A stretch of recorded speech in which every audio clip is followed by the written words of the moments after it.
परमसुखदं केवलं ज्ञानमूर्तिं द्वन्द्वातीतं गगनसदृशं तत्त्वमस्यादिलक्ष्यम्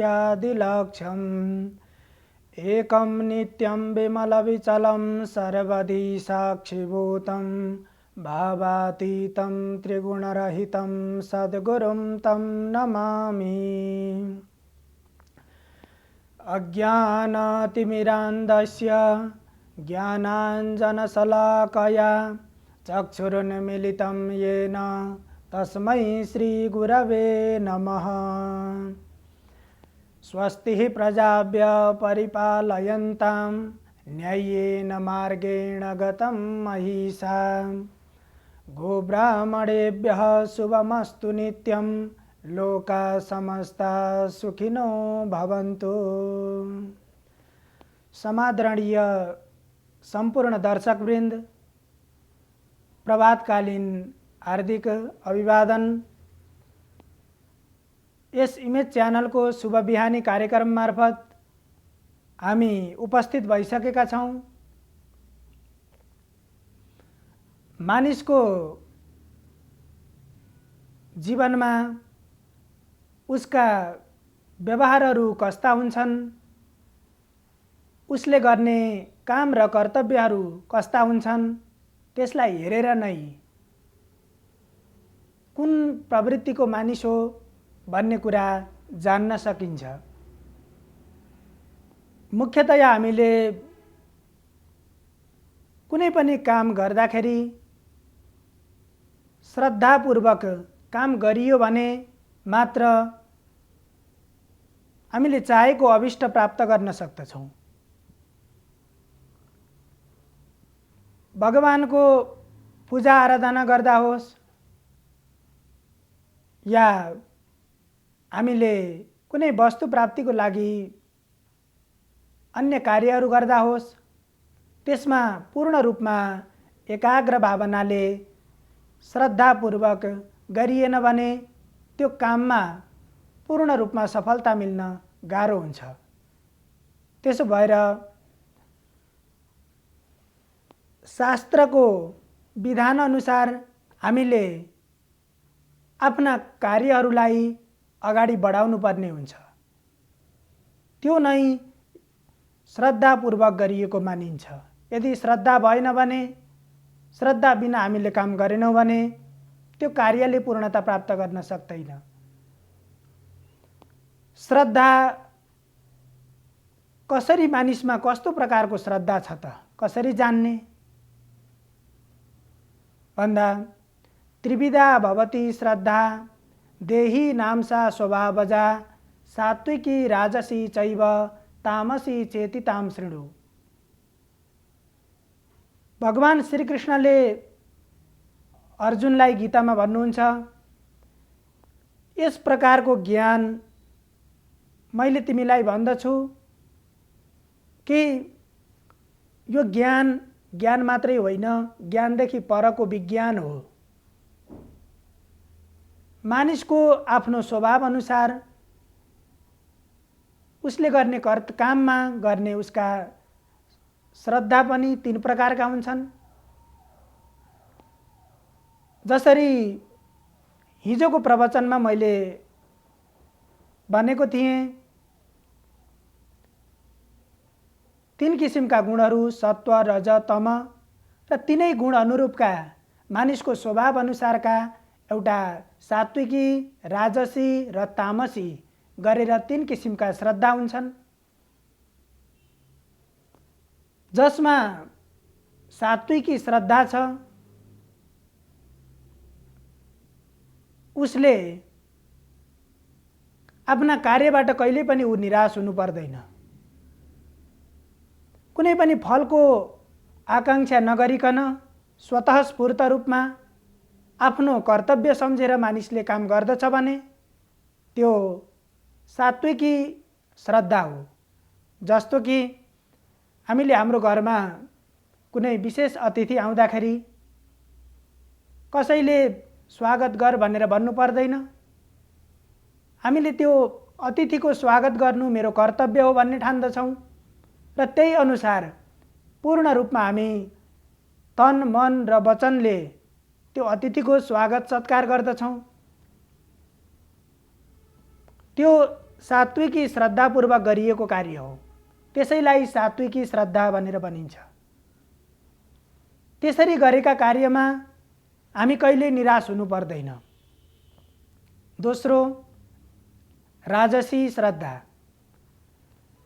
कुनै पनि वस्तु प्राप्तिको इच्छा राखेर गरिने कार्य, जस्तो कि हामीले यज्ञहरू गर्दछौँ, भगवान प्राप्तिको लागि, स्वर्ग प्राप्तिको लागि विभिन्न उद्देश्यहरू राखेर हामीले यज्ञ आदि कार्यहरू गर्दछौँ। अरूलाई केही वस्तु प्राप्त गर्नको लागि अरूलाई त्यो उद्देश्य राखेर मान सम्मान गर्दछौँ भने त्यो राजसी श्रद्धा अन्तर्गत पर्दछ। त्यसबाट तत्कालको लागि केही फल प्राप्त हुन्छ भने अर्को। तेस्रो छ तामसी श्रद्धा। मैले गर्नुपर्छ भन्ने ज्ञान भएर पनि होइन, अज्ञानी जस्तो बनेर अर्थात् अविवेकी तरिकाले मानिसले व्यवहार गर्छ भने त्यो तामसी अन्तर्गत पर्दछ। अर्थात् मैले कस्तो व्यक्तिको लागि कुन प्रकारको सत्कार गर्नुपर्ने हो, मैले कुन ठाउँमा कस्तो काम गर्नुपर्ने हो भन्ने कुराको विवेक विचार नपुर्याइकन गरिने कार्य यो तामसी श्रद्धा अन्तर्गत पर्दछ। र हामीले गरिने कार्यहरू जुनसुकै पनि कार्य गरिसकेपछि हामी त्यसबाट निराश नहुनको लागि हाम्रो व्यवहार अर्थात् हामीले सात्विकी श्रद्धा हामीमा हुनुपर्दछ। मैले यो श्रद्धा बनाउँछु भनेर कसरी बन्छ त? श्रद्धा भन्ने चिज मानिसको आफ्नो स्वभाव अनुसार देही नामसा स्वभावजा भनेर भनिएको छ। देही भनेको देहधारी पुरुषको अर्थात् कुनै पनि व्यक्तिको आफ्नो स्वभाव जस्तो छ त्यो स्वभाव अनुसार त्यो श्रद्धा जन्मिन्छ, श्रद्धा उत्पन्न हुन्छ। यदि तमोगुणले युक्त व्यक्ति छ, उसका व्यवहारहरू त्यही किसिमका छन्, उसका कर्महरू अविवेकीपूर्ण कर्महरू छन् भने उसको श्रद्धा पनि तामसी श्रद्धा नै हुन्छ। जो सत्वगुणले सम्पन्न छ, सत्वगुणले युक्त छ, उसको व्यवहार पनि, उसको श्रद्धा पनि सात्विकी श्रद्धा हुन्छ। र हामीले त्यो श्रद्धा, सात्विकी श्रद्धा हामीले व्यवहारमा प्रयोग गर्यौं भने हामी कुनै पनि कार्यबाट दुखी हुनु पर्दैन। जस्तो कि केही फल प्राप्तिको इच्छाले कुनै काम गरिएको छ भने त्यो फल प्राप्ति नहुँदाको दिन हामीलाई दुःख लाग्छ, तर स्वतः स्फूर्त रूपमा हामीले गरिएको छ भने हामीलाई दुःखको अनुभूति हुँदैन। त्यस्तै गरी हामीले आफ्ना कर्महरू अन्तर्गत दान गर्दछौँ, तपस्या गर्ने बन्दछौँ। यी सम्पूर्ण कर्महरूमा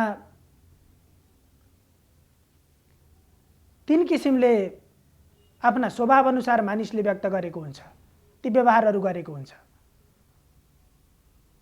दान पनि तीन किसिमका दान हुन्छन्, तपस्या पनि तीन किसिमका तपस्या हुन्छन्। तीन किसिमका दान मध्ये सात्विकी दान, दान दिँदाखेरि हामीले एउटा सत्पात्र, सर्वप्रथम सही पात्र खोज्नु पर्दछ।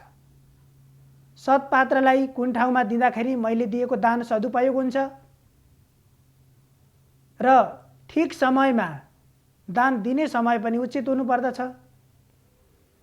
त्यो स्थान, दान दिने ठाउँ पनि उपयुक्त हुनु पर्दछ र उपयुक्त स्थान, उपयुक्त काल र उपयुक्त पात्रमा दान दिन्छ भने त्यो सात्विकी दान हो। आफूले दिएको दान सही ठाउँमा प्रयोग हुन्छ भने त्यो सात्विकी दान हो। र मैले कसैलाई यो चिज दिएपछि मलाई केही प्राप्त हुन्छ भन्ने उद्देश्यले कसैलाई केही दिइन्छ, त्यसरी दान दिइन्छ भने, जस्तै मानिसले समाजमा प्रशंसा प्राप्तिको लागि दान गर्ने गर्दछन्, मान सम्मान प्राप्तिको लागि दान गर्ने गर्दछन्, त्यो दान राजसी दान अन्तर्गत पर्दछ। र अर्को तामसी दान, कुनै पनि नराम्रो चाहना राखेर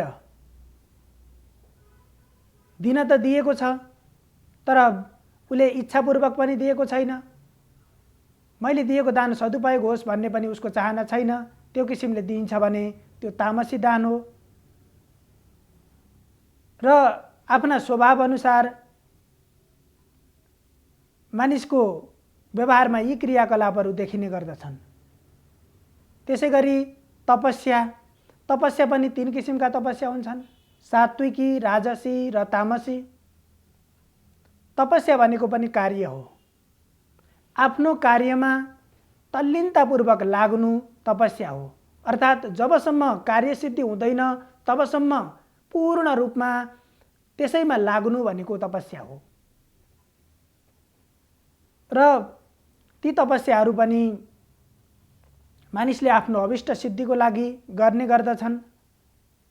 ऋषिमुनिहरूले धेरै लामो समयसम्म तपस्या गरेर ज्ञान प्राप्त गर्दथे, धेरै कुराहरू प्राप्त गर्दथे। त्यो ऋषिमुनिहरूले गरेको अर्थात् सही ज्ञान प्राप्तिको लागि गरिएको तपस्या भनेको सात्विकी तपस्या हो। र केही कुराको इच्छा राखेर गरिएको अर्थात् केही स्वार्थ सकाम चिजलाई अगाडि साक्षी राखेर गरिएको राजसी तपस्या हो भने तामसी तपस्या भनेको अरूको विनाश गर्ने हेतुले, अरूलाई नराम्रो गर्ने हेतुले गरिएको तपस्या भनेको तामसी तपस्या अन्तर्गत पर्दछ।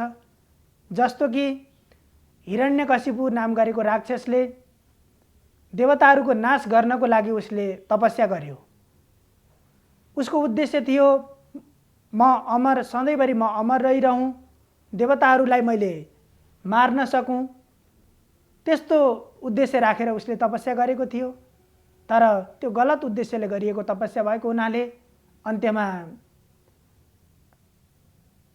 भगवानले त्यो राक्षसको नाश गरिदिनु भयो, त्यो राक्षसलाई वध गरिदिनु भयो। त्यसो भएर हामीले तपस्या, हाम्रा उद्देश्य र कार्यहरू पनि सात्विकी हुनुपर्दछ। आफ्नो सत्वगुणको वृद्धि र विकास गर्नुपर्दछ।